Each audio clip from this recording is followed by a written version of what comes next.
Bienvenue dans cette nouvelle vidéo. Dans la précédente vidéo, nous avons commencé à gérer le responsive design du site Light de Le Mans. Et nous nous sommes attaqués dans un premier temps au header. Et donc nous avons implémenté ce bouton, le bouton hamburger. Et lorsqu'on clique sur ce bouton, vous avez le menu qui défile. Sauf qu'il n'y avait pas moyen de refermer ce menu. Et donc dans cette vidéo, nous allons donc nous attaquer à cette partie, à savoir comment cacher ce menu. Alors je sais que je suis en train de faire intervenir les notions de JavaScript que vous ne maîtrisez pas, donc pour l'instant vous allez juste le plaquer comme ça. Alors, ici ce qui se passe, si je clique là, ok, logiquement ce menu est censé se rétracter, n'est-ce pas? Le menu est censé se rétracter. Pour libérer en fait, censé se rétracter, et puis si je clique encore sur le bouton, ce dernier est censé s'afficher. Alors pour ce faire, il y a plusieurs solutions. Okay, je peux simplement décider d'ajouter un bouton quelque part ici, okay, dans la nav, et lorsqu'on clique sur le bouton, le menu se rétracte. Ou bien alors, je vais faire en sorte que lorsqu'on clique sur cette partie grisée ici, quand on clique dessus, okay, que le menu se rétracte aussi. Attention, il y a quand même eu un petit lot là. Vous allez voir ici, au niveau de la nav, j'ai mis la position à fixe et j'ai rajouté le z-index. Donc je ne sais pas s'il y en a, si je l'avais déjà fait. Bref. Alors, maintenant ce qu'on va faire, toujours depuis sur le JavaScript, on va donc faire ceci. On va dire nav.add event listener. On va dire click. Et là, on va simplement faire ceci. Le.prevent default. Je n'en ai même pas besoin vu que c'est pas un lien hypertexte. Donc on va simplement dire nav.classlist.toggle show.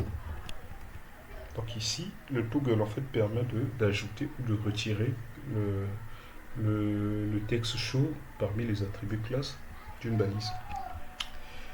Et maintenant, si je viens là, je clique, il s'affiche, je clique là, il se rétracte. Je clique, il s'affiche, je clique, il se rétracte. Par contre, il y aura quand même un comportement désagréable, c'est que si je clique ici également, le menu se rétracte. Alors moi, ce que je veux, c'est uniquement lorsque je clique ici que le menu se rétracte. Et donc en JavaScript, il existe ce qu'on appelle par la propagation des événements. C'est-à-dire, si une balise, par exemple, UL, c'est la balise enfant. Je vais revenir ici. Oui.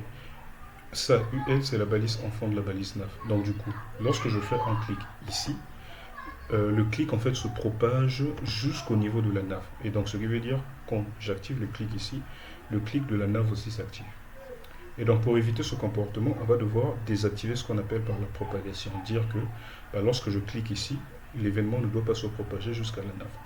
Ça, je pense que je vous l'expliquerai dans le cours sur le JavaScript. Donc on va dire nav.querySelector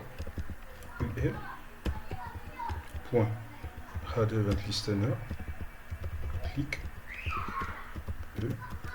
Donc ici, le addEventListener, c'est un gestionnaire d'événements. Donc il permet d'écouter les événements sur une balise en fait. Donc là, je lui demande que chaque fois qu'il y aura un événement clic, ok, dans ce cas, tu exécutes le bloc de code que je suis en train de passer.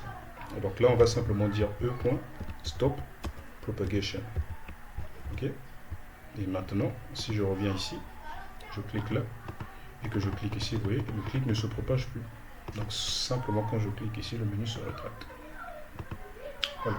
Et donc vous pouvez combiner en fait avec les animations que nous avons vues précédemment, de telle sorte à ce que quand on clique ici, ce menu en fait se déplace pour s'afficher. Bon, ça, je vous laisse en tout cas tester pour voir si vous pouvez faire donc. Voilà pour le menu, ce sera tout. Dans le prochain chapitre, on va s'attaquer à cette partie.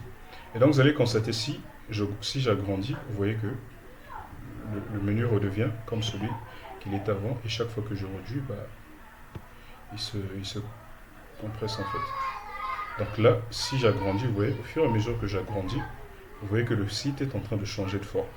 En tout cas, du moins pour le header. Donc c'est ça en fait un site responsive. Et même là, si je clique, vous voyez que le contenu s'adapte en fait. Donc rendez-vous dans la prochaine vidéo où nous allons gérer la bannière, notre bannière.